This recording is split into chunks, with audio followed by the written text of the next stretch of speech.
সবাইকে স্বাগত জানাচ্ছি আমার চ্যানেলের পক্ষ থেকে। আমি নাফিসা নবাব। আজকে পুরো আয়োজন করে থাকছি আপনাদের সঙ্গে।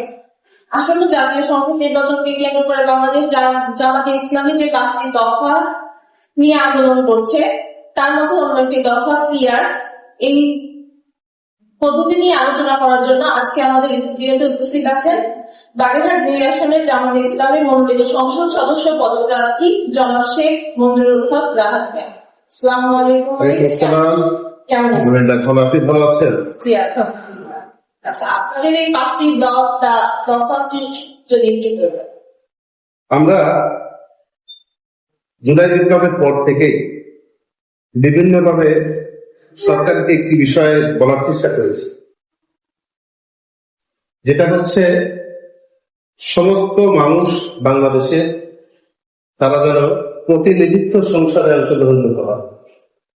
সেজন্য সর্বশেষ আমরা বর্তমান ইন্টিমেন্ট সরকারের কাছে 5টি দফা উত্থাপন করেছি।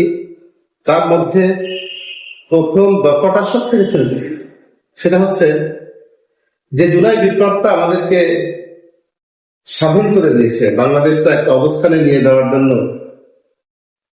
আমাদের এখানে নিয়ে আসছে। জুলুম অত্যাচার নির্যাতন থেকে আমরা মুক্ত হয়েছে। এর কারণে জুলাই বিপ্লবটাকে আমরা ধারণ করতে চাই। জুলাইতে জাতীয় সনদ হয়েছে, এই জাতীয় সনদের ভিত্তিতে আগামী ফেব্রুয়ারিতে নির্বাচনের রোডম্যাপ ঘোষণা করা হয়েছে সরকারের পক্ষ থেকে।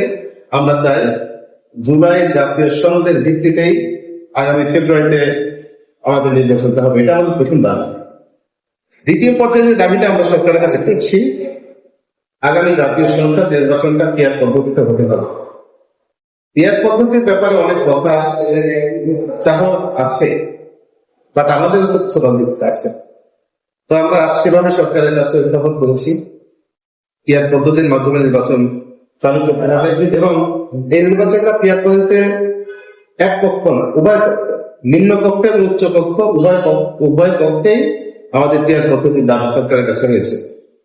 3 নম্বরে যে দাবিটা হচ্ছে একটি অবাধ সুষ্ঠু নিরপেক্ষ নির্বাচনের জন্য লেভেল প্লেইং ফিল্ড। এটা আমরা সব জাতীয় সংসদ নির্বাচনের আগেই কিন্তু জেনে থাকি যে লেভেল প্লেইং ফিল্ড ছাড়া কোন নির্বাচন স্বচ্ছ হতে পারে না। এজন্য এটা একটা যৌক্তিক দাবি, সব দলই চায়, কিন্তু আমরা দেখি না যারা নির্বাচন অনুষ্ঠিত করে তাদের সরকারটা থাকে, সেটা আপনার নিরপেক্ষ সরকার হতে পারে, অন্তর্বর্তীকালীন সরকার হতে পারে, এখন যে ইন্টিমেন্ট সরকার। এজন্য আমরা সরকার হিসেবে দাবি করছি যে অবশ্যই প্রত্যেকটা দলের জন্য নিরপেক্ষ একটা অবস্থান, নির্বাচন সুষ্ঠু গ্রহণযোগ্য করার জন্য লেভেল খুবই গুরুত্বপূর্ণ। এটা আমাদের দাবি রয়েছে। 4 নম্বর যে দাবিটা আমাদের সরকারের কাছে, যে আমরা জুলাই বিপ্লবের ফ্যাসিস্ট মুক্ত বাংলাদেশ পেয়েছি। যে ফ্যাসিস্ট সরকার বাংলাদেশের দীর্ঘকাল ধরে প্রায় 17 বছর ধরে নির্যাতন জুলুম অত্যাচার করেছে, আমাদের রাজনৈতিক ব্যক্তিবর্গ নয়, শুধু অনেক বড় বড় ব্যবসায়ী পেশাজীবীদেরকেও, সাংবাদিকদেরকেও তারা হত্যা করেছে, কারাগারে রেখেছে বছর পর বছর। অর্থাৎ চরম একটা জুলুমের অবস্থা বাংলাদেশ তৈরি করেছে। সেই জুলুমের অবস্থা তৈরি করার জন্য আমরা সরকারের কাছে দাবি করছি ফ্যাসিস্ট সরকারের সকল জুলুম ও গণহত্যা ও দুর্নীতির বিচার দৃশ্যমান করতে হবে। সর্বশেষ যে দাবিটা আমরা 5 দফার মধ্যে যুক্ত করেছি, সেটার মধ্যে রয়েছে স্বৈরাচার যে সরকারটা দীর্ঘকাল আমাদের উপর জুলুম নির্যাতন করেছে, অবশ্যই সেই সরকারকে কোন দল, কোন পক্ষ, কোন ব্যক্তি তার সহযোগিতা করেছে। সেই সরকারকে সহযোগিতা করেছে, আমাদের কাছে দৃশ্যমান আছে জাতীয় পার্টি সহ অনেক বাম দল স্বৈরাচারী সরকারকে সহযোগিতা করেছে। আমরা সেই দলগুলোর কার্যক্রম বাংলাদেশে নিষিদ্ধ দাবি করেছি। এই 5টি দাবি আমরা পূরণ করেই আগামী ফেব্রুয়ারিতে নির্বাচনের দিকে যেন সরকার ধাবিত হয়, এজন্য আমরা তাদের কাছে জোর দাবি করেছি, কর্মসূচি ঘোষণা করেছি। সারা বাংলাদেশের প্রত্যেকটা জেলায় কর্মসূচি পালিত হয়েছে। আচ্ছা, যেহেতু আপনি বললেন যে আপনাদের 5টি দফা, এর ভিতরে দ্বিতীয় হচ্ছে পিআর পদ্ধতি। আজকে যেহেতু আমাদের আলোচনার বিষয় পিআর পদ্ধতি, তো পিআর পদ্ধতি নিয়ে যে আপনারা একটা লড়াই সংগ্রাম করছেন, এটা তো এখন একদম নতুন পদ্ধতি আমাদের দেশে। যদি দর্শকদের উদ্দেশ্যে কিছু বলতেন। আচ্ছা, ধন্যবাদ আপনাকে। মূলত যে পদ্ধতি একটি দেশে, একটি সমাজে, একটি এলাকায়, একটি রাজনৈতিক দলের মধ্যে চালু হয়, পদ্ধতিটা নতুনই থাকে। একটা মানুষ যখন চাকরি করে তখন সে নতুন চাকরি দেয়। এজন্য এই পদ্ধতিটা নতুন বাংলাদেশে, এটা ঠিক। তবে বিশ্বের প্রায় 10টি দেশের নাম বলা যাবে যে 10টি দেশে পিআর পদ্ধতি চালু রয়েছে এবং তারা এই পিআর পদ্ধতির মাধ্যমে নির্বাচন করে সমস্ত জনগণের অংশগ্রহণের ভিত্তিতে জাতীয় সংসদটা পরিচালিত করেছে, দেশ চলছে তারা। তো আমরা সেই দৃষ্টিকোণ থেকে যেহেতু পদ্ধতিটা নতুন, মানুষের কাছে কিছুটা হলেও অপরিচিত, তবে আমরা বিশ্বাস করি আমরা যেভাবে প্রচারণা করছি, মানুষকে জানানোর চেষ্টা করছি। এখন বাংলাদেশের মানুষ নতুন একটি বাংলাদেশ পেয়েছে, ফ্যাসিস্ট মুক্ত বাংলাদেশ পেয়েছে। তারা বাংলাদেশে আর জুলুম, নির্যাতন, অত্যাচার ফিরে না আসুন এটা চায়। কোন মানুষ তার অধিকার থেকে বঞ্চিত হোক এটা তারা চায় না। প্রত্যেকটা মানুষের অর্থাৎ প্রত্যেকটি ভোটারের মূল্যায়ন করা হোক এটা তারা চায়। একটা সবচেয়ে বড় বিষয় যেটা মানুষকে, এটা সংক্ষেপে খুব সহজে বোঝানো যায়। আমরা দেখেছি বাংলাদেশে যে সরকারি ক্ষমতায় আসুক তাদের ভোটের পার্সেন্টেজ ছিল 35+, 45+, 50 বিলো। এই ভোটের পার্সেন্টেজ নিয়ে, এই মতামত নিয়ে তারা সরকার গঠন করেছে, রাষ্ট্র পরিচালনা করেছে একইভাবে, কখনো জোরগত হবে। তো যে মানুষটি বা যে দলটি 50% ভোট পেয়ে সরকার পরিচালনা করছে, বাকি 50% ভোট তো অন্য দলের বলছে, তারা তো সংসদে কোনো ভূমিকা রাখতে পারছে না, তারা সংসদে আইন প্রণয়নের ক্ষেত্রে জোরালো কোনো কথা বলতে পারছে না। আমরা চাই ইয়ার পদ্ধতি যখন চালু হয়ে যাবে তখন ছোট দল হোক আর বড় দল হোক, প্রত্যেকটি দলেরই বাংলাদেশে একটা পার্সেন্টেজ আকারে ভোট আছে। এটা হতে পারে 1%, 2%, 10%, 20%। তো সেই পার্সেন্টেজের অংশ হিসেবে যে দল যত পার্সেন্ট ভোট পাবে বাংলাদেশ, সেই দল সেই পার্সেন্টেজ অনুযায়ী সংসদে প্রতিনিধিত্ব করবে। সেক্ষেত্রে রাজনৈতিক প্রক্রিয়া মানুষের একটা আগ্রহ তৈরি হবে, প্রতিনিধিত্ব সংসদ গঠন হবে এবং সংসদটা প্রাণচঞ্চল হিসেবে তৈরি হবে। আইন প্রণয়নের ক্ষেত্রেও অনেক মেধার মূল্যায়ন করা হবে। এই জন্য সব বিবেচনা করে যে আমরা যে সুন্দর বাংলাদেশ বিনির্মাণ করতে চাই, সেই বাংলাদেশ বিনির্মাণের জন্য পিআর পদ্ধতিটা খুবই জরুরি এবং এটা যখন মানুষ বুঝতে পারবে তখন আমি মনে করি বাংলাদেশের ম্যাক্সিমাম মানুষই পিআর পদ্ধতি দিকে এগিয়ে আসবে। এই জন্য আমাদের এই দায়িত্ব সরকারের। ধন্যবাদ ভাই আপনাকে এত সুন্দর করে আমাদেরকে বলার জন্য। আচ্ছা ভাই, হিন্দুরা তো, হিন্দু যে ভোটাররা তারা কিন্তু একটু কনফিউজ এই বিষয়টা নিয়ে। তো এই পদ্ধতির মাধ্যমে এই ধরনের সম্প্রদায়ের প্রতি কি ধরনের সুবিধা আনতে পারে এই বুঝতে পেরেছি। হিন্দু সম্প্রদায়ের যে মানুষেরা আছে বাংলাদেশে, তারা ইন্ডিভিজুয়ালি স্বতন্ত্রভাবে কিন্তু ইলেকশন করছে। তাদের ভোটের অংশ আগে যেমন আওয়ামী লীগের ছিল, বিএনপি ছিল, জামাত ইসলামের ছিল, জাতীয় পার্টি ছিল, অন্য যে বাম দলগুলি রয়েছে তাদের ছিল। এখনো যখন দলগতভাবে নির্বাচন হবে তখন এই হিন্দু ভাইয়েরা তারা কিন্তু বিভিন্ন দলে ভাগ হয়ে যেতে পারে। সেটা জামাত ইসলামী তারা ভোট দিতে পারে পছন্দ হলে, বিএনপিকে ভোট দিতে পারে, আদারওয়াইজ অন্য কোনো পার্টিকে ভোট দিতে পারে। তাদের সেই বেশি হারে ভোটগুলো চলে যাবে, তাদের তো দুশ্চিন্তার কিছু নেই। এই কারণে এটা সব জনগণকে যেহেতু মূল্যায়ন করা হচ্ছে, যে ধর্মেরই হোক না কেন, হিন্দু, মুসলমান, বৌদ্ধ, খ্রিস্টান, যে দলের হোক, আমরা মনে করি সে সঠিক মূল্যায়ন পাবে। তাহলে কি আপনি মনে করছেন যে ছোট ছোট যে দলগুলো রয়েছে বাংলাদেশে তারাও এর সুবিধা ভোগ করতে পারবে? হ্যাঁ, অবশ্যই অবশ্যই। আমরা সারা বাংলাদেশে একটা সময় দেখেছি অনেক দল নির্বাচন করেছে 300 আসনের মধ্যে একটি আসনও পায়। তার মানে জাতীয় সংসদে তাদের কোনো প্রতিনিধি তারা পাঠাতে পারে। পিআর পদ্ধতিতে যখন নির্বাচন হবে তখন একটি ছোট দলের প্রার্থীর বিজয়ের সম্ভাবনা না থাকলেও তারা যদি 1% ভোটও পায় তাহলে তাদের প্রতিনিধি সংসদে যাচ্ছে। এটা তো খুশি হওয়ার কথা ছোট দলের। তারা যদি অনুধাবন করতে পারে, আমরা যাদের সক্ষম হয়, সব থেকে ছোট দলটাও খুশি হবে পিআর পদ্ধতিতে। আর অনেক সময় যারা রাজনীতিটাকে কুক্ষিগত করতে চায়, একক ক্ষমতা খাটাতে চায় জনগণের উপর, তারা একটু মানে নাকশ হতে পারে, বাট ওভারঅল সব জনগণের জন্য পিআর পদ্ধতিটা সুইটার। আচ্ছা, যেহেতু ছোট ছোট দলগুলো সুবিধা পেতে পারে আপনি বলছেন, তো যখন ছোট ছোট দলগুলো তো এরকম আমি যেটা বললেন যে আগে যতগুলো নির্বাচন হয়েছে, ভোট হয়েছে, তখন অন্যান্য দলের প্রতিনিধিরা কিন্তু সংসদে আসন পায় নাই বা যেতে পারে নাই প্রতিনিধিরা। তো সেক্ষেত্রে যখন ছোট ছোট দলগুলো যখন সংসদে স্থান পাবে, তখন কি কোনো বিশৃঙ্খলা সৃষ্টি হওয়ার সম্ভাবনা আছে? না, কোনো সম্ভাবনা নেই। কারণ সেটা কিভাবে, মানে তাদের তো কোনো experience সম্ভাবনা নেই। আছে। আমি বলছি পেয়ার পদ্ধতিটা নতুন, এজন্য অনেক কোশ্চেন তৈরি হচ্ছে। জাতীয় সংসদে সবাই খোলা করে কথা বলতে পারে, আর যখন পেয়ার পদ্ধতির মাধ্যমে নির্বাচন হবে তখন একটি দলের 50 জন সেন্টার সদস্য থাকতে পারে, একটি দলের 60 জন থাকতে পারে, একটি দলের 40 জন থাকতে পারে, 30 জন থাকতে পারে, একটি দলের একজনও থাকতে পারে। যখন অনেক দলের প্রতিনিধি এক জায়গায় হবে, সে যদি একজন থাকে সেই প্রতিনিধিও সমান অধিকার সে ভোট করতে পারবে কথা বলার ক্ষেত্রে। হয়তো হতে পারে অন্য দলের লোক একটু বেশি কথা বলছে পরিমাণে, 3 জন সে কথা বলছে একজন, কিন্তু কথা বলার তার সুযোগটা আছে এবং সেই কথাগুলোতে সারা বাংলাদেশের মানুষ শুনতে পাচ্ছে।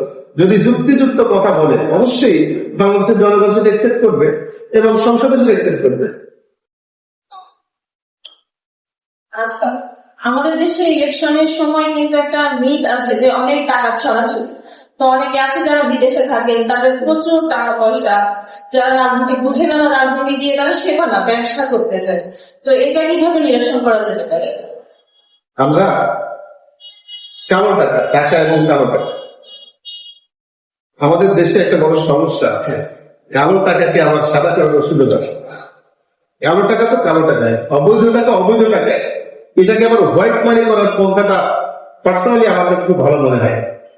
কালো টাকা ছড়াছড়ি, এই যে নির্বাচনের পদ্ধতি চলছে, এই পদ্ধতিতে খুব বেশি পরিমাণে কালো টাকা ছড়াছড়ি হয়ে থাকে। কিন্তু যখন এই পেয়ার পদ্ধতিতে নির্বাচন আসবে তখন আলটিমেটলি কালো টাকা ছড়াছড়ি কমে যাবে। মানুষ সেভাবে কালো টাকা ছড়াছড়ি করতে পারবে না, ভোট কেন্দ্রে সমস্যা করতে পারবে না, কারণ এটা করা তখন দুরূহ ব্যাপার হয়ে যাবে। কেউ বলতে পারছে না যে আমি পার্সোনালি এই পরিমাণে অর্থ ব্যয় করলে জাতীয় সংসদে যেতে পারছি, এটা কিন্তু বলতে পারছে না। সো এখানে একটা পাওয়ার হোল্ড করার জন্য মানুষ অর্থ ছড়ায়।